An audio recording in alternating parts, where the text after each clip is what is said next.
Good morning guys. Sa video ito, feature natin yung ating breakfast ride. Malapit lang naman po, dito lang sa may San Rafael, sa El Rio, yung sinasabi nilang floating restaurant. Pupunta tayo dun sa meeting place natin sa may Plaridel Bypass. Okay, so dito ako manggagaling ngayon sa may Bukawi, no? Sa may Joners. And dito tayo sa MacArthur muna.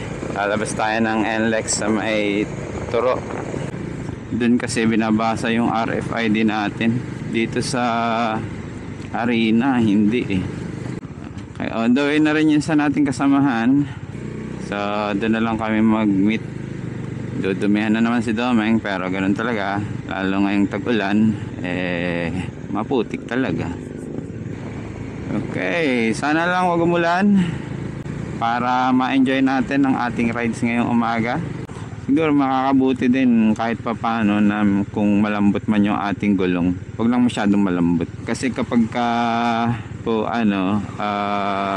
madulas yung kalsada, it's better na yung PSI ng gulong ay medyo mas mababa ng konti, para mas may traction sa kalsada. Pero wag pong sobra, siguro bawasan nyo lang ng 2 PSI or 3, mga ganun.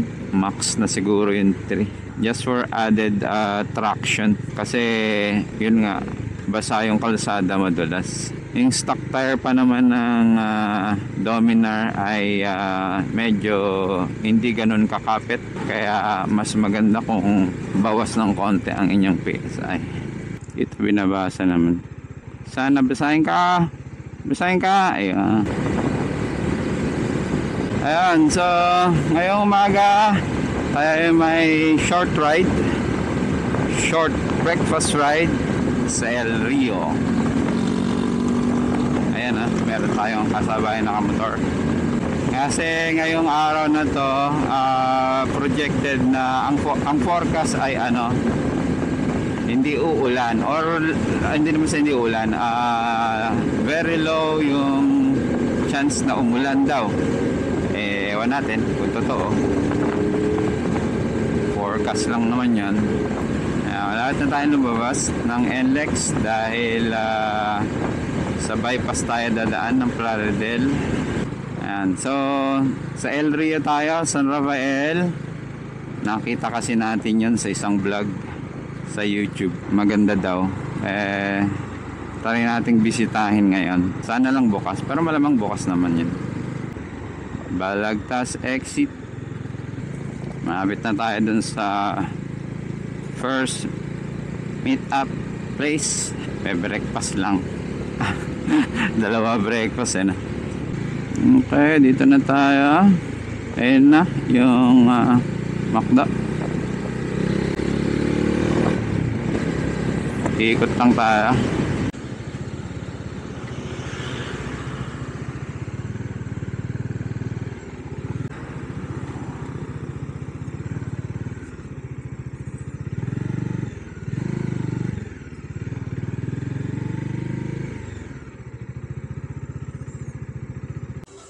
Hello. Dito na kami, kompleto na. Yung ibang kagrupo Reverse cam.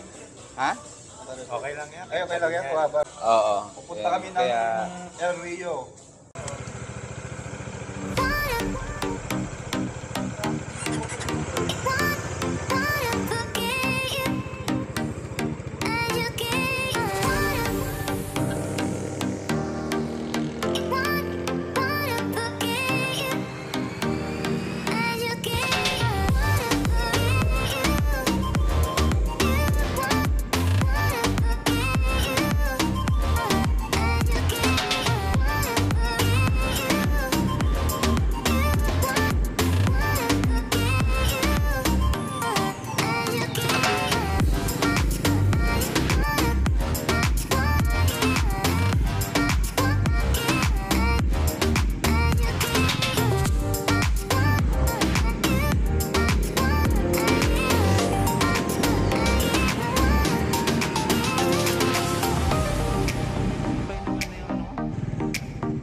Ay! Lumabas tayo!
Eto na kami, approaching na, yon bandang dulo doon. Eto na yung El Rio, eto na. Welcome! No ocular visit.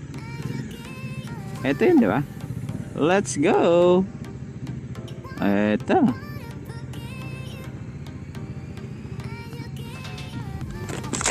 Good morning po. Saan po pwedeng mag-park? Ha? El Rio Cafe. Opo. Ilan po kayo? 3 lang. Sa reception mo na ba, sir, no?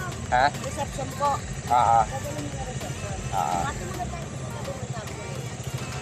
Sa Kubo, minimum of 6, libre na yung cottage nyo. Then may inclusion sa kayong water activities na kayaking, paddling board, then blob jump. For food and drinks, no carting fee, pwede po kayo. Correct. Pwede na kami maglibot-libot dyan. Bali, may certain area lang for El Rio din. Ito, so bababa na kami sa dun mismo sa El Rio Cafe. Yun daw yung parking ng ng motor. So, bababa.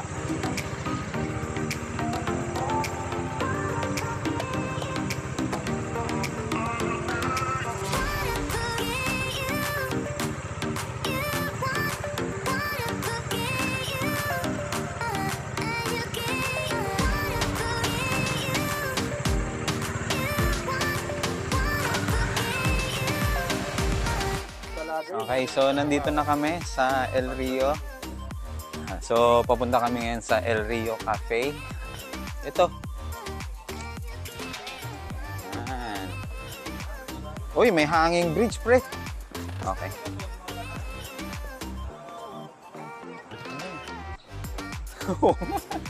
Asa bungad yung employees. Good morning.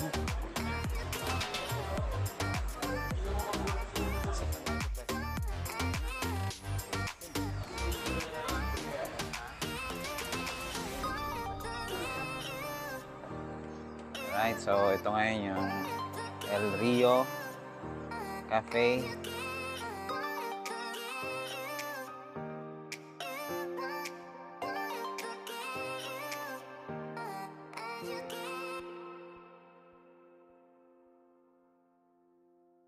So pababa kami ngayon doon sa isang nito, venue nito.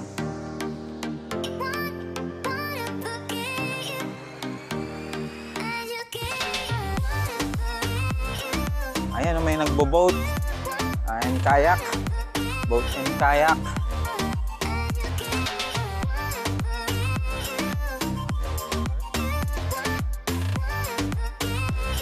So, makikita nyo doon, may mga water activities sila rito. Ayan. Ayan yung floating cafe. Pero kinakailangan pa, maibok yun, no? So, may swing.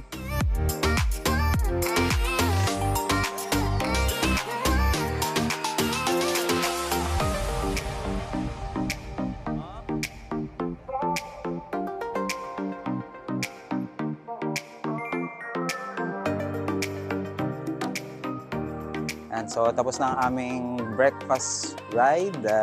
Pauwi na.